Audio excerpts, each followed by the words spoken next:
Hebrew term derived from the word Haggadah, which means storytelling. The story is the longest section of the Seder and is a time for thinking, discussion, and most of all, questions. I'm thrilled to have a special guest with us tonight who's going to read us the Passover story. We have heard a lot about Drag Queen Story Hour being under attack. Yay to Drag Queen Story Hour. Boo to being under attack. And we can think of no better way to lead by example than to have our story hour telling the important story of the Jewish people. Please give a warm welcome to Jewish drag queen Poptart.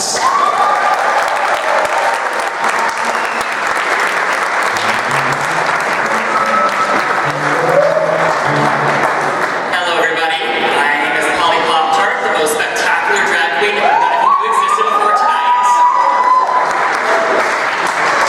So drag is important to the queer community because drag celebrates the things about ourselves that society tells queer people we shouldn't be. Plus it's fun, girl!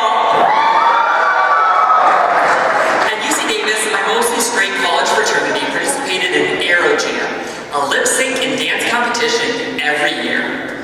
My freshman year, we placed second, and my favorite moment was when the choreographer turned to me, gave me the wig, and had me play Britney Spears. As if anybody else would play Britney. This was the moment Poptart was born. That summer, I came out to my parents, and I was working 4 jobs that summer, including lifeguarding. I worked 4 jobs that summer to avoid the awkwardness of being home, because coming out had created kind of an awkward situation at home. It was a lonely time for me. I had no gay friends, no love interest, and no friends of any kind around me.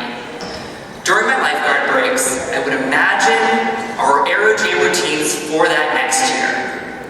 And that next year, we won first place at Aero Jam. Still to this day, that night where we won was one of my most favorite college memories. Drag performers channel our toughest experiences into our art to create something beautiful for an audience to enjoy. Unfortunately, in 2023, there have been 650 anti-LGBT bills introduced in the US that affect drag performers and trans people. These right-wing attacks include but are not limited to bills that restrict and criminalize drag performers. Under several of these bills, if I was talking to you like I am right now, and there were children present, I could face 10 years in prison. And any parent who allowed their children to be present in one of these events could also face criminal charges. These bills are wrong because drag is not inherently dangerous or damaging to children. These bills distract from things like gun violence, which do pose imminent threats to childhood safety. Every parent has the freedom to choose whether a drag show is right for their kid, but no parent has the freedom to decide whether a drag show is right or wrong for all kids.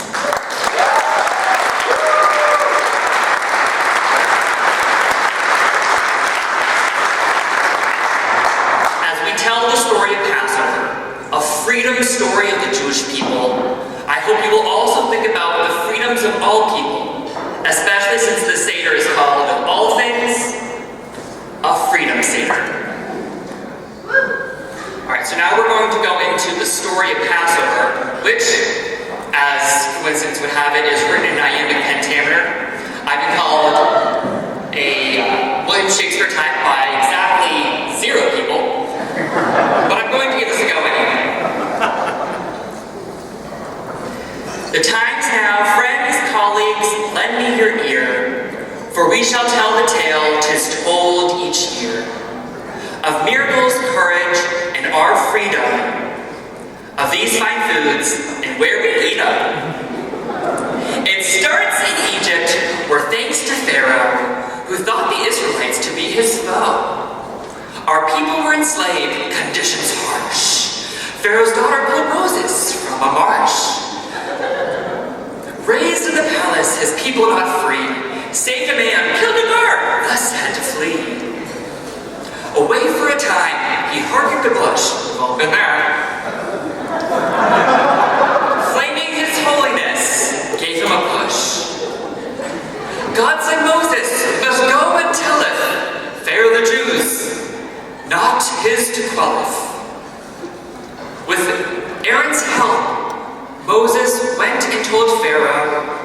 Backed by God, he said, let my people go. Pharaoh was shocked by how Moses behaved and adamantly kept the Jews enslaved. Moses gave warning of troubles to come.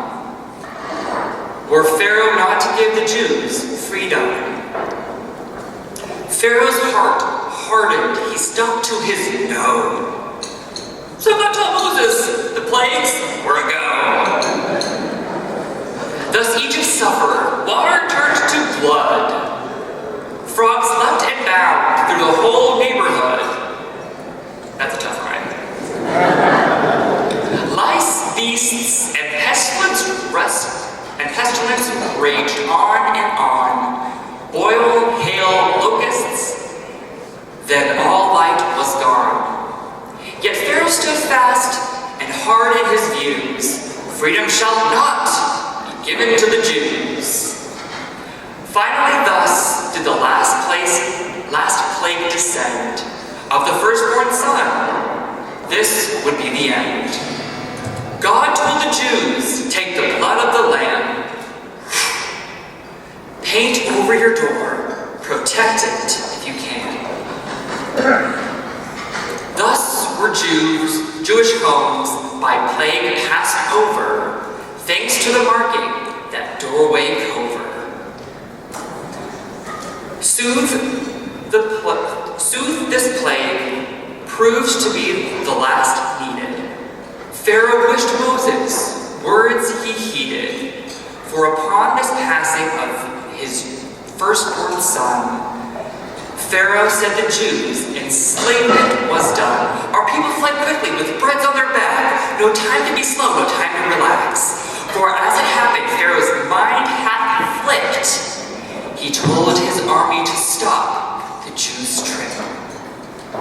Pharaoh's force chased them to the water's edge. For Pharaoh hath cruelly revoked his pledge. And then, oh, what a miracle God gave. Moses raised his staff, and he parted the waves. The Jews made it through before the waves crashed, and Pharaoh's army was thwarted at last.